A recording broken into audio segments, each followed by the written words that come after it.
pour finir avec la dernière cause qui pouvait même entrer dans l'une des autres que nous avons citées, mais on avait promis déjà au départ 7. Il fallait arriver à 7 causes. La transmission générationnelle. Beaucoup de parents transmettent leur pauvreté à leurs enfants de façon inconsciente. Déjà, lorsqu'un enfant est né dans un environnement pauvre, il n'a pas eu accès à une certaine éducation. Il n'a pas eu accès à une certaine nutrition. Il n'a pas eu accès à certaines opportunités. Ça fait que demain, s'il ne réveille pas son cerveau, il sera limité à certaines choses. Il utilisera des termes comme ceci n'est pas pour nous, ça c'est pour les autres, Dieu ne nous aime pas, la société nous déteste, le gouvernement est égoïste, on ne nous veut pas au gouvernement, des termes toujours bizarres qui ne permettent pas de développer son esprit, qui le renferment davantage sur lui-même. Ça fait partie des causes générationnelles. J'ai expliqué une histoire dernièrement lorsqu'on parlait de la pauvreté mentale. La pauvreté mentale. L'histoire du monsieur qui a gagné les élections dans une mairie. Lorsqu'il est arrivé chez lui, dans sa famille, annoncer la nouvelle, personne n'a voulu le laisser aller occuper ce poste parce qu'ils sont habitués à une certaine souffrance. Ce n'est pas facile de se détacher de ça. On est habitué à souffrir. On est habitué à ne pas pouvoir manger aisément une fois par jour. Lorsqu'on voit quelqu'un qui est capable de manger 2 fois par jour, ce sont des problèmes. Qui est capable de s'acheter un véhicule, d'acheter un vêtement, de mettre sur lui un vêtement propre. Il est bizarre à nos yeux. Il est bizarre. C'est quelqu'un qui fait sûrement des choses bizarres. Il croit qu'il travaille plus que qui.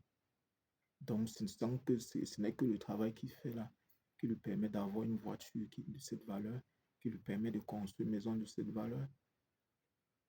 Simplement parce que dans la tête, on est tellement limité. Et ceci n'est pas la faute de l'individu. C'est juste un héritage ancestral qu'il a reçu.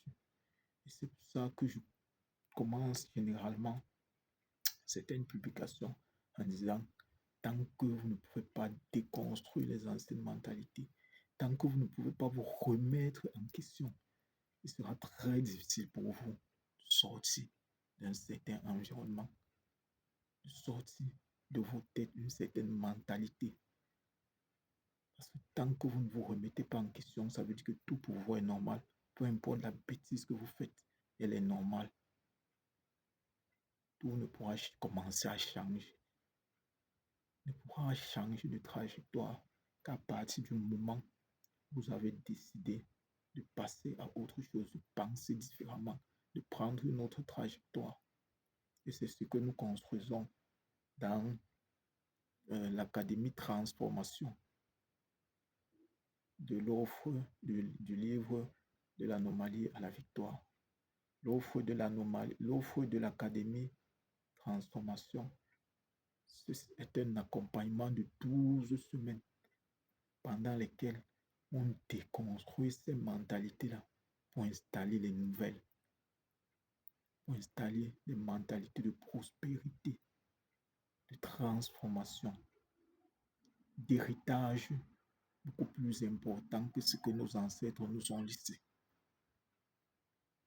Donc, si tu es intéressé, je t'invite à cliquer sur le lien du site dans la description de cette vidéo, d'accéder au site et de réserver ton offre fondateur et surtout de le payer parce que tu ne bénéficieras de l'avantage que lorsque ton paiement sera effectué.